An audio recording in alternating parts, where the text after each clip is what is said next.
This is Donna, and we are live in Muncie at the Christian Product Expo, and I'm thrilled to be here with Becky, and she is going to share with us how to listen so people will talk.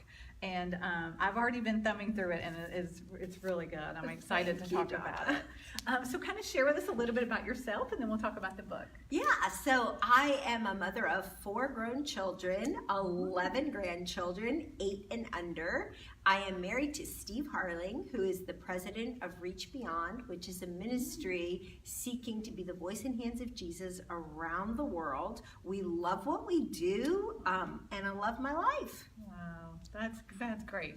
Not many people can say that with all that enthusiasm. I love it. So tell us a little bit about the book and what encouraged you to write it. Okay, so the book started with a conversation I had with my teenage daughter. Bethany was 17 or 18 or 19 at the time. I don't even remember. And I remember I asked her, honey, how well do you think I listen? And honestly, I was expecting rave reviews. And instead, there was a long pause. And then Bethany said, well, Mom, sometimes you listen well, but you seem distracted a lot. You interrupt me a lot. When I'm telling a story, you often dive in with your own story. And when I'm sharing deep feelings, you give me advice. And I just really want to be validated. And I remember thinking, oh my word, I'm sorry I asked. But I went to bed that night and I really thought about it. And I remember thinking and praying, Lord, I value my relationship with my daughter, and I want to change. I want to become a great listener so that she wants to talk to me. And that began a journey of learning how to listen. Oh, that's awesome. So tell us the secret to great relationships. Okay, from my humble perspective, the secret to great relationships is the ability to listen to another person's heart, to listen authentically and empathically to another person's heart, you know, to refrain from giving them advice or correcting them or whatever, and just really listening to them. Because here's the thing, people want to be known and heard. Yeah, they do. So do you feel like this book is for people in their work environment or for their home environment? Yes and yes. I feel like the book has done really well for people who are in the work environment who begin to think, okay, how am I coming across with my coworkers? And I think it's done really well with people in their personal environments, in their family life, people who are married, considering how do I listen to my spouse, people who are parents, how do I listen to my kids, how do I listen to my neighbors? It really spans the scope. Oh, very good. I can see that. So what does listening well look like? Give us a couple tips. Okay, here are some real quick tips that you can put into practice immediately. The first one is to learn the art of asking great questions. Questions that can't be answered with a yes or a no. For example, Donna, what was the best part of your week last week? Or how did you spend your summer vacation this past summer? What do you do for enjoyment or a hobby?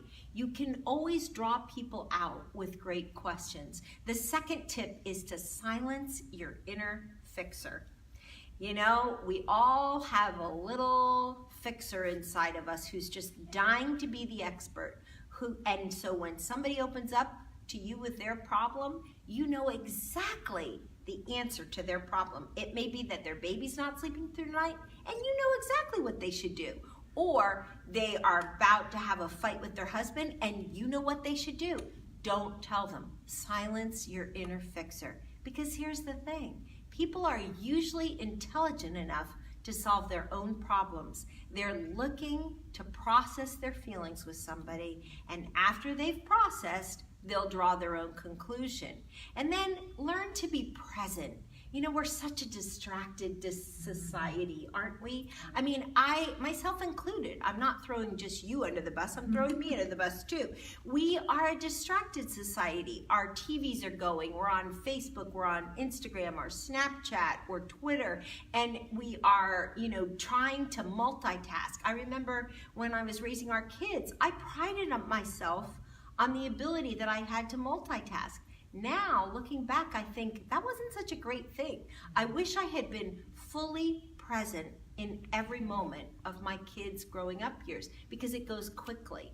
And you can't really understand a person's heart without giving them your undivided attention. So those are 3 tips to get you started, and there's more in the book. Yes, yes.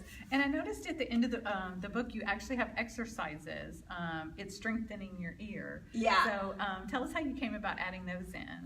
Well, I thought, it's great that I'm teaching about listening, but at the end of each chapter, people need a way to practice, because most of this doesn't come completely naturally to us, because we're all pretty self-focused, unfortunately, as human beings. And so we have to continually practice the call to be other-focused. To become more like Jesus, we have to, first of all, lean into the Holy Spirit to change us, to transform us. But then sometimes we have to practice a little bit. And that's certainly true with listening. And so what I did is, at the end of each chapter, depending on what we were talking about in that chapter, I gave practical exercises where the reader can practice becoming a better listener. Okay, very good, very good. Well, thank you so much. So in closing, what would you want to leave the readers and the listeners with?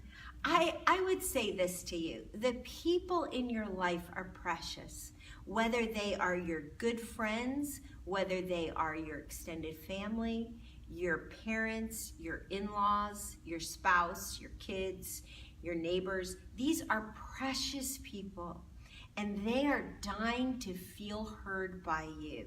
And that the work that you put in to disciplining yourself to become a better listener is guaranteed to strengthen those relationships. And hey, if it doesn't, I'll fly in and take you for a cup of coffee and we'll talk about it. Oh, thank you so much. I appreciate it so much. And we will have links to her website and to the book on the blog when we get everything posted over. Thanks for joining us. Thanks.